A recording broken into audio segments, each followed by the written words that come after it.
everyone! I've been seeing more and more videos mentioning the baking soda water shot, especially in conversations around weight management and wellness routines.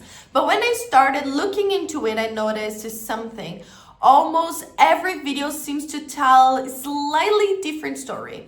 That's what made me curious enough to look a little deeper.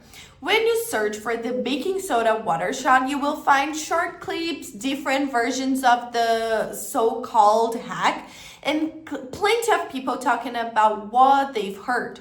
But most of those videos don't give you the full context behind the trend. And that's important because something becoming popular online doesn't automatically mean every version you see is accurate, okay? Eventually, I came across a much more complete presentation that explains the idea people are referring to when they mention the baking soda water shot.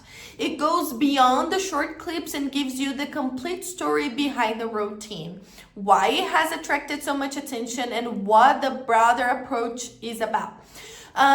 Intentionally not going to give you a recipe or instructions here because I'd rather not take pieces of the presentation out of context. And of course, no single hack should be viewed as a guaranteed shortcut for changing your body. Individual experiences can vary, okay? So if the baking soda water shot is what brought you here, the easiest thing to do is watch the complete presentation for yourself. You'll be able to see the full explanation rather than trying to put together pieces from different videos online. So I've left the link in the description below. Just click there and learn more about the baking soda water shot.